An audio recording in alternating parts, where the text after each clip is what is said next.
I love this story, and apparently the gospel writers do, because it's in every single book of Matthew, Mark, Luke, and John.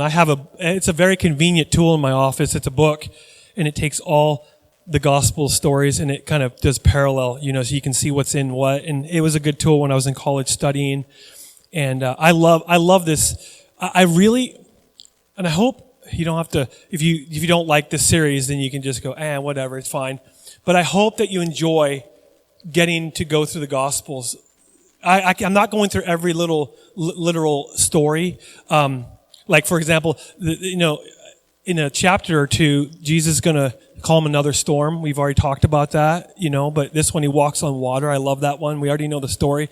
But sometimes people have to be reminded time and time and time again, the same principle.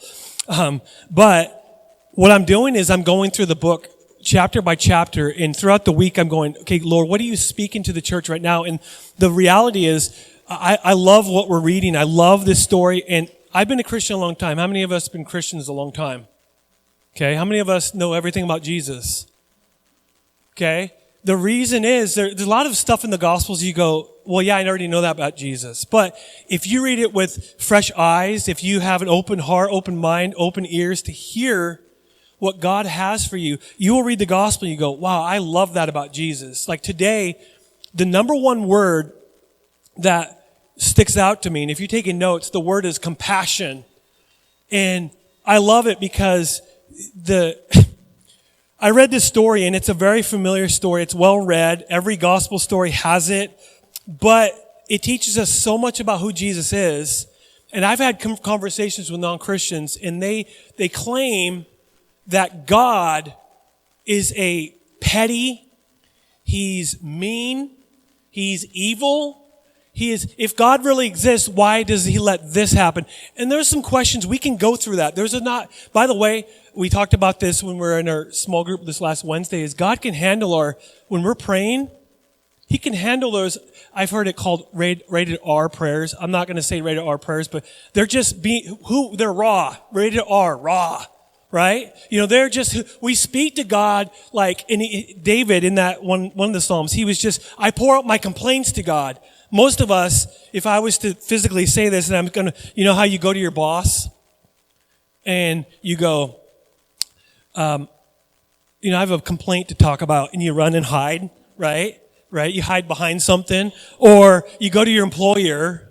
You go to an employee that maybe you own a business of. You go, we got a complaint to talk about, and you're like, or you go to your spouse or your kid, who's Mr. Cool. He has his license, driving around. He drives all the way to Stites. That's a big drive anyway. By himself, he was good.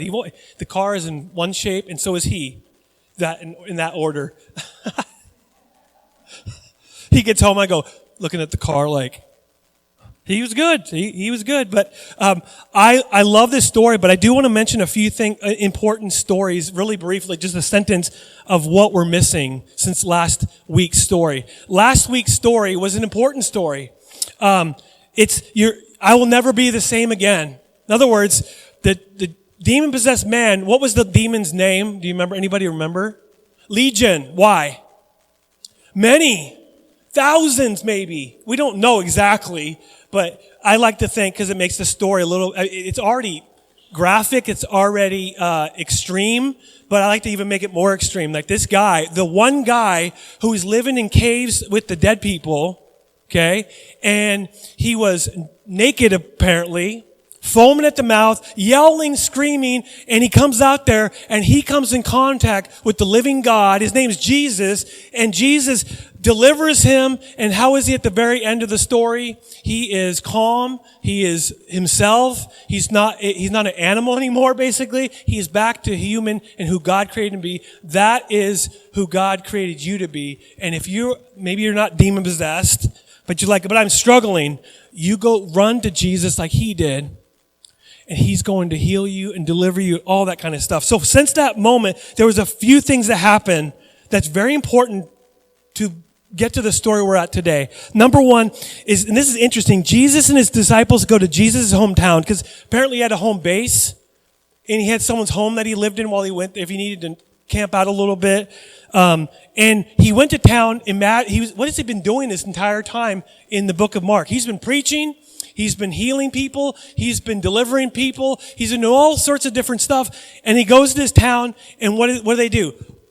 You're Mary's son. I mean, they're still onto this thing. I mean, Jesus has done so much, and they still can't quite grasp who he is. And so at the very end, I had to mention this. What does he say at the very end of that story? Jesus was amazed at their what? Lack of belief. Okay, there's 2 times Jesus was amazed. One time he was amazed at some lady's faith. And that's in the book of Mark, and we didn't read that part yet, but in the second one he's amazed at the lack of faith. You do not want Jesus to be amazed at your lack of faith. That would be a bad place to be in. So he goes to his town. Basically, he goes, fine, I'm out of here. This is not my hometown anymore. I'm done. You guys, you can go. He doesn't say go to hell. Okay, we would say that. Okay, some of us would say that. Some of us, we go to HE double hockey sticks, you know, that was what I would say. But when I was a kid, we couldn't say the word hell because that was a bad word. But then basically Jesus, he runs away from that town and he stops and he tours many cities.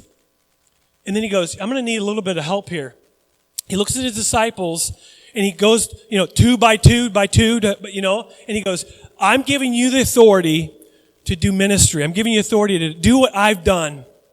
Cast out demons, heal the sick, preach, teach, powerful teaching. You have that ability. Go. He commissions them. And they do that. It's amazing. But then the third story is very odd. It's a very sad story. That's kind of a personal story for Jesus. The death of John the Baptist. Now, how many are familiar with that story? I hate to say this because it seems kind of rude, but it would make a great movie. Because there's this party going on, John the Baptist here, and this lady, she wants, Herod goes, I'll give you anything you want. What do you want? You want a new car? You want a new house? Here, I'll get the keys right now. He goes, I want John the Baptist's head on a platter and served at dinner. Okay, I guess I will. And plop, they lift up the thing, and there is John the Baptist's head sitting right there. And you thought the Bible was boring. Okay? The thing is, that is an amazing story, but it's odd. But the one thing that's sad about it, there's a lot of sad things about it, but because the story of the Gospel of Mark started with who? John the Baptist. And the next time you see him, he's dead. Okay? And he is actually Jesus' earthly cousin. And so during this entire time, this whole town, his hometown has rejected him. How many think that would bother him? I know it would. Okay, when you go to your closest family and closest friends and they don't believe in you, I know the real you. Do you remember when the last time that you said that? You said you're going to live for God? Remember the last 5 times that you said that? Remember you said you promised you'd never do that again. And you do it again. No, I'm not going to trust you. Jesus, he does that, sends his disciples away, and they're gone. He's by himself, and now his cousin has just been beheaded. And now we get to this all-important story. And as the story begins, his disciples is starting to come back from this ministry tour. People are healed. People are delivered. Some of them, they struggle. Some of them have a hard time casting out demons because the demons are like, nope, not budging. Nope. And that gives me hope because I pray for people and whatever they're dealing with is if they could talk, if that sickness could talk, not budging. No. And if you're praying, it can be very easy to be discouraged and throw in the towel when it comes to that. I don't believe in that. I don't believe in God's healing. I don't believe in God's provision. I don't believe that God's powerful. I don't believe that God cares about me. And it's easy to throw in the towel. But one thing you're going to find in this story is he absolutely cares about your needs. And he absolutely cares about your day-to-day problems. He actually does really care. He doesn't just care about your eternity. He does care about your eternity, number one. But underneath all of that, he cares about what you're dealing with. Like, if you're struggling, and you wake up one day and you go, I just have a hard time believing this Jesus thing. And he goes, let me hear from you. Let me hear from you. And that's what he's saying. So Mark chapter 6, verse 30. And there's a few, and it's cut off here. The apostles returned to Jesus from their ministry tour, and he told them all that he had done and taught, all they had done and taught. Then Jesus said, this is important, let us go off by ourselves to a quiet place and rest a while. Pause. Do you remember in Mark, he already said that? He's already done it. This is the second time he said, you guys, we've been way too busy. It is time to hit the pause button. Last time he said it, he goes, let's go in the boat. Let's go to a place to be by ourselves. Going right into a storm. There was no rest that time. The only one that was resting during that time was Jesus. Okay? He says this because there were so many people coming and going that Jesus and his apostles didn't even have time to eat. Again, it's said that more than once in the book of Mark. That he was so busy, he didn't have time to eat. How many of us have been that busy? Doesn't that make you mad? Doesn't that give you a little anxiety?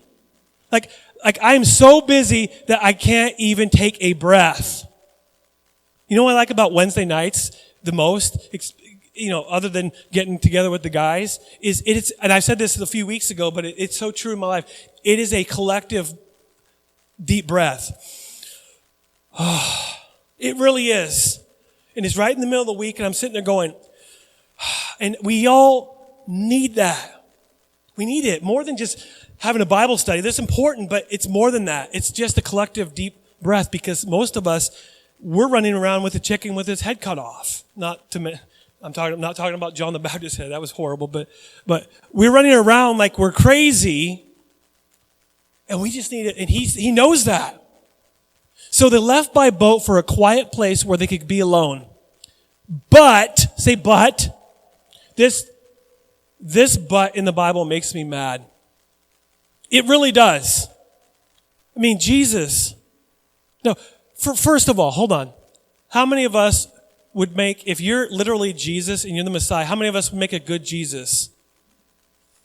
I always say, no, I would not make a good Jesus because I would not respond like he does. But many people recognized them and they saw them leaving. And I imagine this, I want to see this in real life. And people saw them leaving, and people from many towns ran ahead along the shore and got there ahead of them. Apparently, Jesus is not in a hurry. Who can go faster? Those who are walking to the other side or boating. You could beat them by just going around this lake. And so what happens?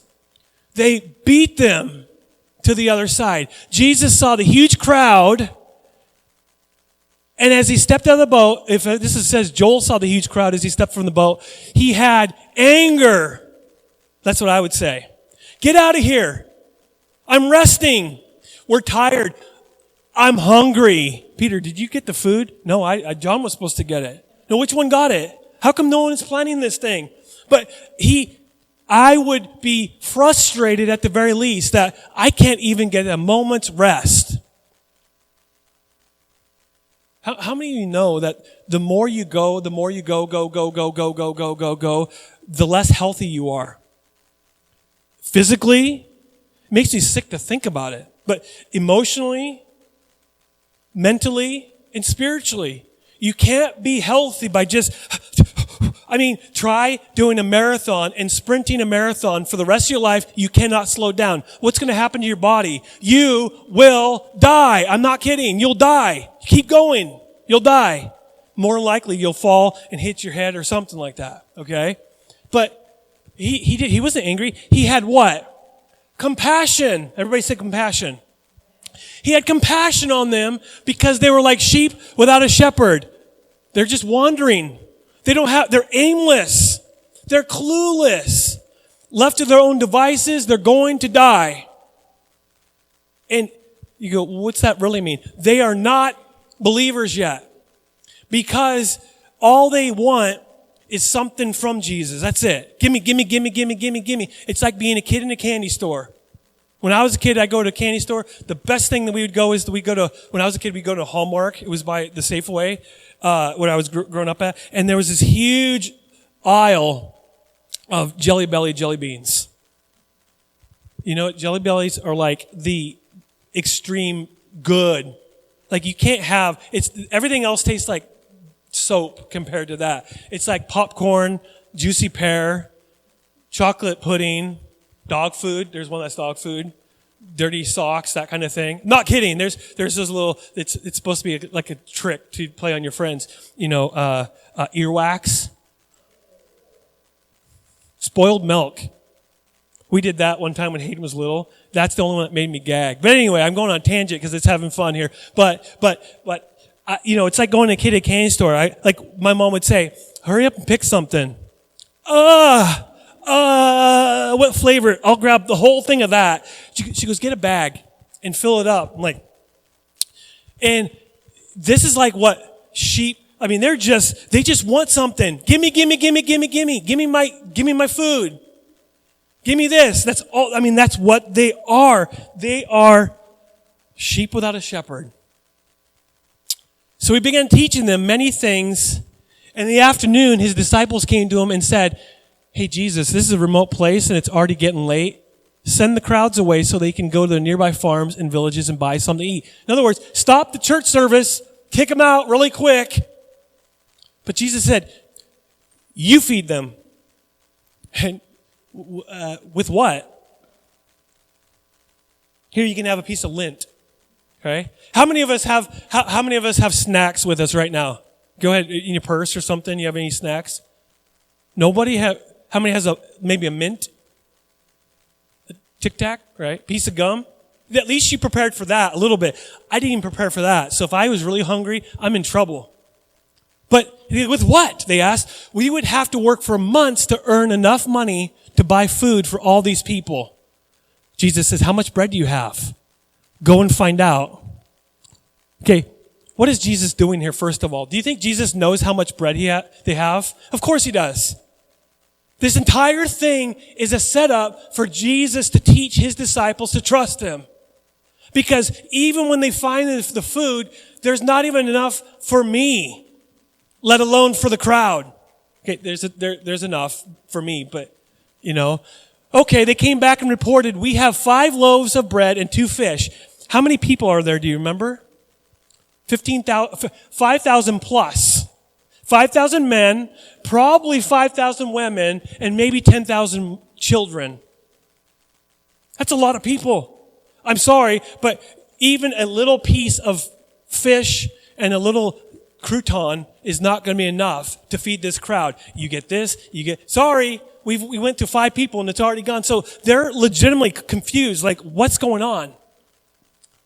Then Jesus told the people to sit down in groups of 50 and 100, and to sit there in the green grass. Jesus took the 5 loaves and 2 fish. He looked up towards heaven and he blessed them. Then breaking the loaves into pieces, he kept giving the bread to the disciples so they could distribute it to the people. He also divided the fish for everyone to share. They all ate as much as they wanted, and afterwards the disciples picked up 12 baskets of leftover bread and fish. A total of 5,000 men and their families were fed. There's about 20,000 people. Now, for those of us who have a hard time believing that story because it's supernatural, it's impossible. I get it. Like when I go to a restaurant and I get a hamburger, I would love to have the hamburger that does not disappear. Like each time you take a bite, it's like in those old, when I was a kid, I watched like Looney Tunes, and every time someone grabbed something from a basket, the drawing didn't change. It just kept going. It was just like whatever it was, like food or money or something. It was just an infinite amount of graphic cartoon. That's how it was. And if you have a hard time believing that, just trust me. We believe as a church, crazy as it sounds, that we serve a God of the impossible, that he can provide out of nothing. He is a creative God. And when he created the heavens and the earth, he created it what? With his words, his mouth. He spoke into existence. And if you think that is the very end of his creativity, and he goes, I'm all out of creativity. I've colored the pages in on my coloring book, and I'm on the last page, and that's it. No. God is still a creative God. And what he's doing, this story is so rich Because there is multiple ways of going to, applying this story to them. The main point is getting the disciples to trust him. Because so far, Jesus has been doing all this stuff, and they do trust him, but they still go, because, by the way, spoiler alert, this is not the only time he did this miracle. He fed 4,000 people. And the funniest part of that story, I find it humorous.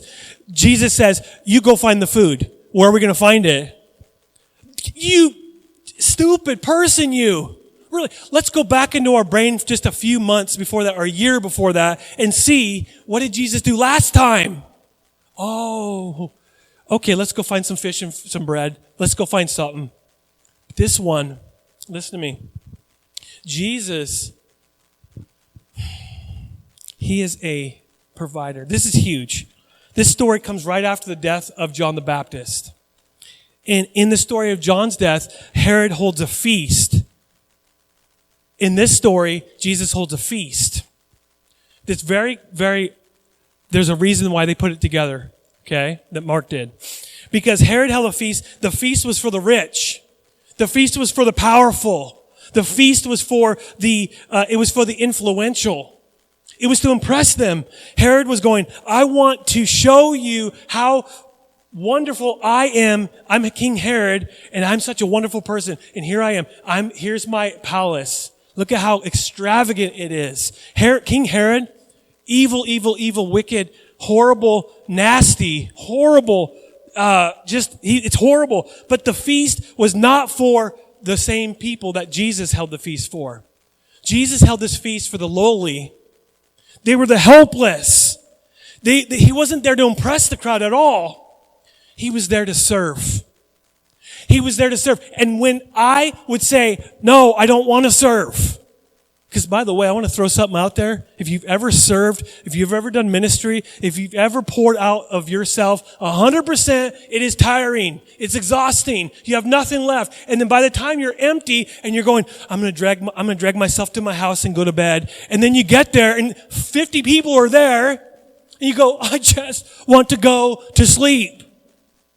And then you go, okay, I got this. And then you lay down, you're like, okay, this is nice. My pillow 2.0 is right there. Okay. And then the phone rings. And you go, oh, what do you want to do? Throw the phone across now I need a new phone, right? Jesus doesn't do that. He's exhausted. The disciples are exhausted. And I'm imagining this, but Jesus, they're getting out of the boat and they're going, oh, all right. And he looks up and he goes, there's 20,000 people here. The rest of them are going, oh, here we go. Jesus goes, I move with compassion. I'm here to serve them. And I love that about Jesus. See, Herod's feast was centered around sensual pleasures, making everybody feel good. In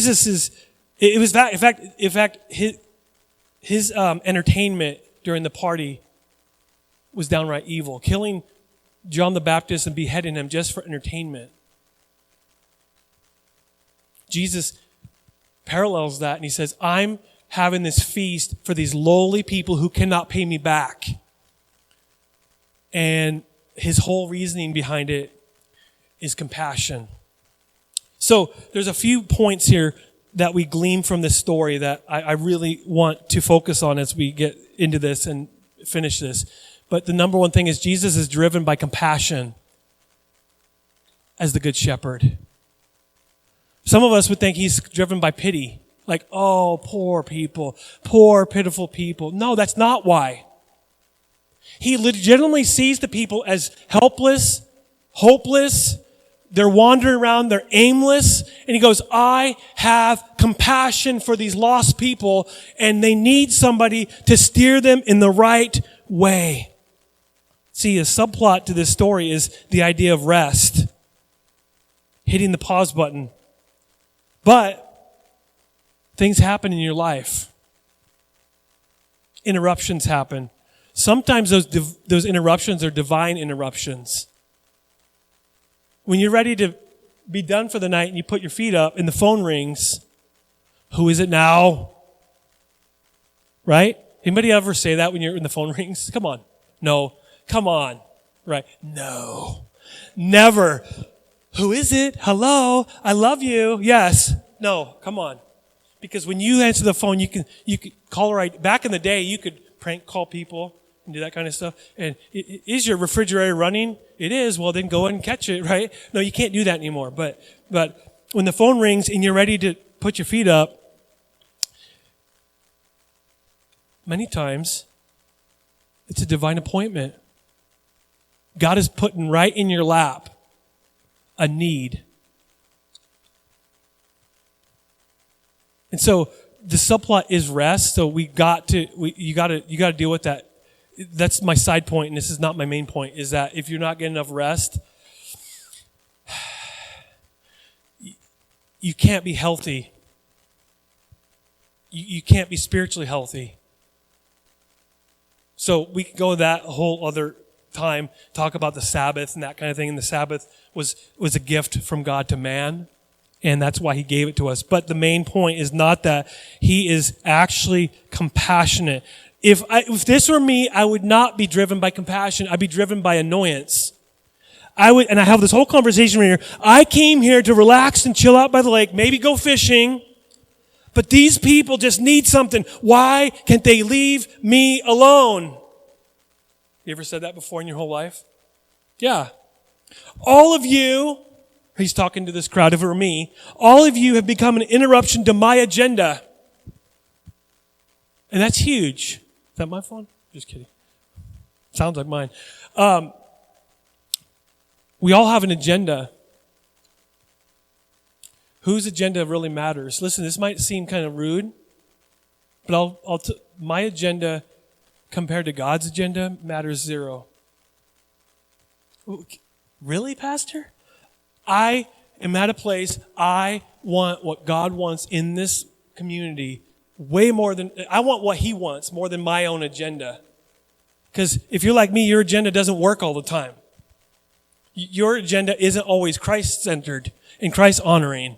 It is, whatever. But Jesus was driven. His center was compassion. He was the good shepherd. He still is. But how does he respond? He isn't driven by his agenda. He is driven by compassion because that's his Father's agenda. It was, I see sheep who are lost. If you know anything about sheep, what are they when they don't have a shepherd? They're stupid. They wander around aimlessly. They starve because there's no one to feed them.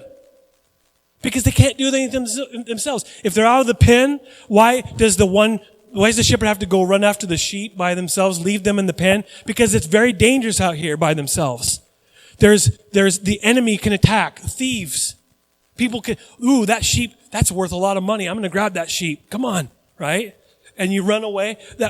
That is what sheep are stupid. And then, look, there's a cliff over on that side. I'm going to go run to it and then fall off.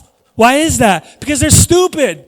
By themselves, they will wander aimlessly. They can't provide for themselves. They need someone who is wiser than them, who knows and loves them and go, no, I care about you. Get away from that cliff. Don't starve. I'll provide for you. Come here. Come back into the pen. Come on. Let's come. Yes. Come on. No, you too. Come on, Billy. Come on. Let's go. Come on. Come on, Timmy. Stop picking your nose, right? Get over here, right here. Put it right here and go. See, this is how, listen, I won't pick on you. This is how I am if I don't have Jesus. Picking your nose? Probably. But we wander, we're aimless. We're purposeless. Jesus, he is the good shepherd. He doesn't want us to be vulnerable to attack. He doesn't want us to starve to death spiritually because we're doing our own thing. He is the good shepherd. And so how does Jesus see this shepherdless sheep? He's not filled with judgment or pity. He sees them as children of God who need God. They're children of God who have gone astray. And so they need someone to guide them, direct them. So what is compassion? I could give you the exact thing, but here's what compassion is according to this story. Not being in a rush to clear them out. The compassion is slow. Compassion is lifelong. Compassion doesn't just go, I'm giving you one chance to respond to God's compassion through me. And if you don't respond like I want to, then God forbid, I'm out of here. No, you treat these shepherdless sheep who don't know any better, and you go, they're just like I was 30 years ago, 20 years ago, 2 minutes ago. They're just like I was. So they need Jesus. And so you show compassion over and over. That's what Jesus was. Jesus was driven by compassion. And then Jesus, he shows his compassion by feeding his sheep. Now, there's two types of feedings in this story. Because I want you to notice the story that Jesus, he actually is moved by compassion because they're sheep without a shepherd. But the first thing that he did was not to feed their bellies. And I struggle with this because I've had entire ministry people who we've worked together and they got a point. The point is, they won't hear what they really, really, really need if they have their immediate needs not met. Like if this person, he's losing his home and you're on the outside going, but you need to be saved, you need to go to heaven. And they're going, yeah, that's fine, but I'm losing my home. So we've had this entire discussion with ministry people over the last 20 years. And it's like, okay, so how do I preach to someone if they don't have their immediate needs met? Now, that's a legit question. Because sometimes when I'm at a church service, such as this one, and I'm listening, I'm sitting right here or something, and I'm dealing with something horrible, I ain't listening to what the pastor's talking about. Because the pastor's talking and he's doing wonderful stuff and I'm sitting there thinking about what my need is. And I get it. That's a legit issue. But Jesus has two types of feeding here. The very first thing, verse 34 actually said at the very beginning is first it said, I have compassion because they're like sheep without a shepherd. So he began what? Teaching them many things. This is kind of like going to the Bread of Life mission in Seattle. You have these homeless men come in off the streets, and if you're going to get food, you're going to hear a sermon and worship. Like if Lydia came in there, you probably did that. You led worship, and when I was there, I did a sermon, and I was in the drama and that kind of thing. You're going to see a drama. You're going to hear music. You're going to hear a sermon, all kinds of stuff, and the men are just like, oh, goulash. I love it. Because I think that's all they serve there. Goulash. I love goulash. How many of us love goulash? Depends on who makes it. My mom made horrible goulash. Rest in peace. She's in heaven. But, she was an okay cook, but not goulash. It's like, anyway. But that's what it reminds me of. He goes, you know what? There is an immediate need right now. But I'm going to go underneath that service for just a moment. I'm going to plant a seed in their heart. Because it's much more than just feeding your bellies. See, maybe they assume Jesus would buy them lunch. But he's teaching lost people the ways of the kingdom of God, that he's inviting them into right relationship with them. But I love this more about Jesus than anything. He doesn't just care about the eternal needs. I get it. That's the number one thing that Jesus cares about in your life. He cares about your soul. He cares about your heart. He cares about that part of your life that's going to live forever. This thing right here, this nice little jacket made of skin, this is not forever. I guarantee you that. I've done enough funerals, okay? I worked in a cemetery for a long time.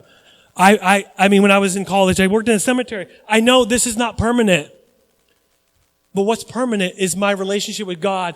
And then when I get to go to heaven, that there's this new body.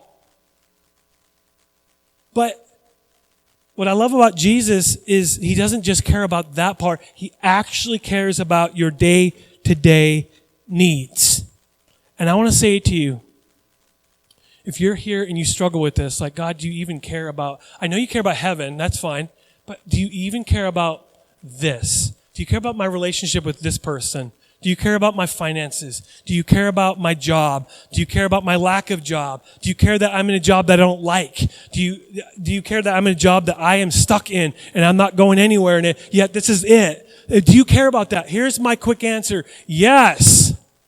He cares that you're struggling in your whatever, your relationship with this. Or, Lord, every single time that I try to start my car, it doesn't start. Do you even care about that?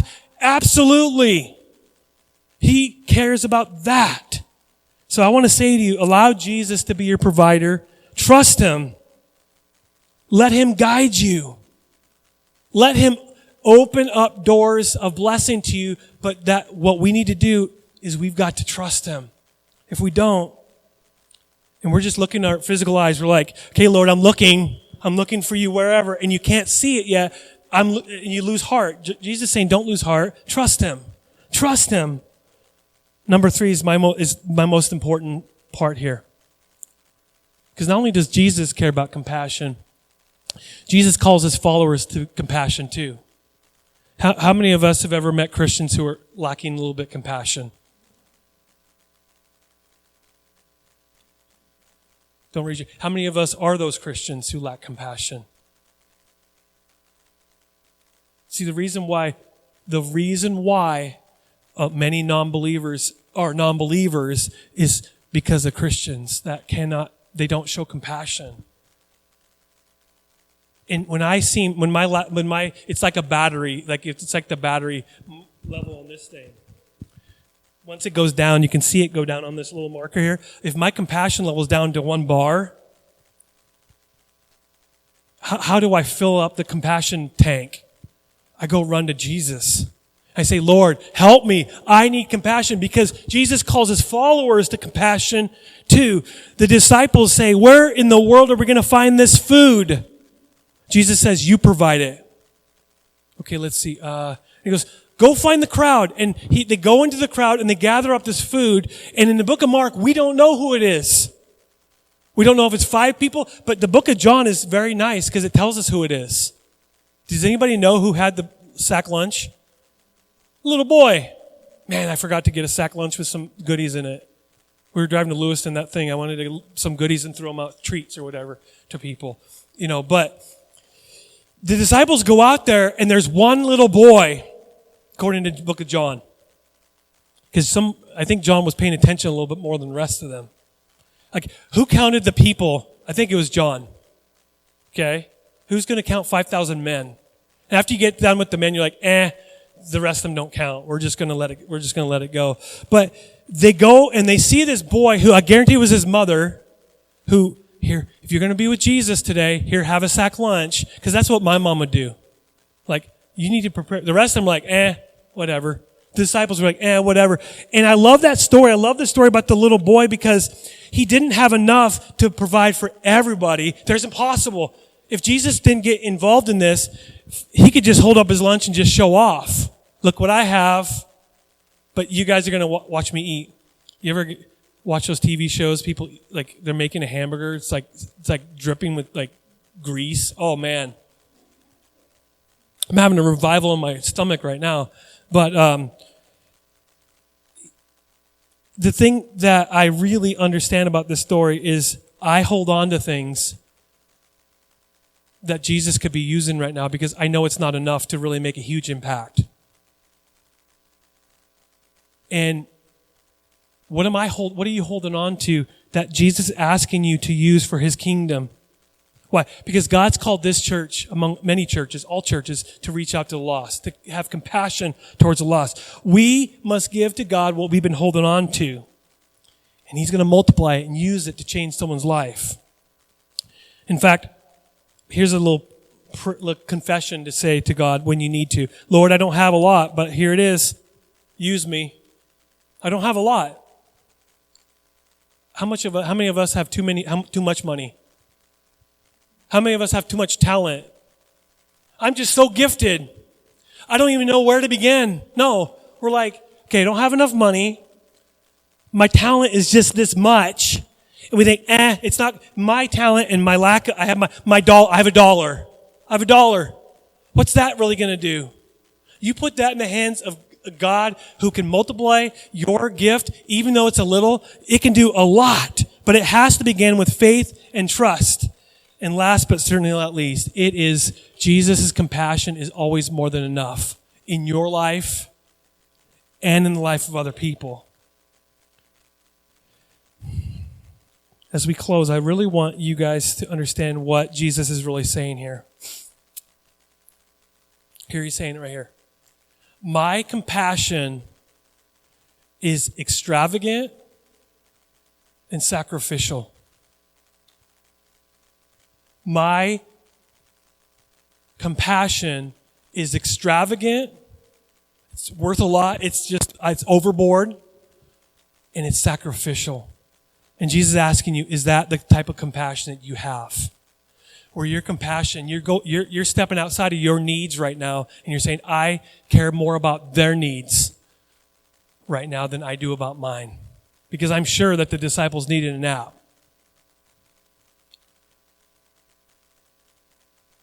I'm going to listen to a song and then we'll go on YouTube. I was going to do another song. We were listening to a song yesterday, and there's two things that you need to do right now as we prepare our hearts to go. But if the men here, stick around for a little bit so we can put chairs up.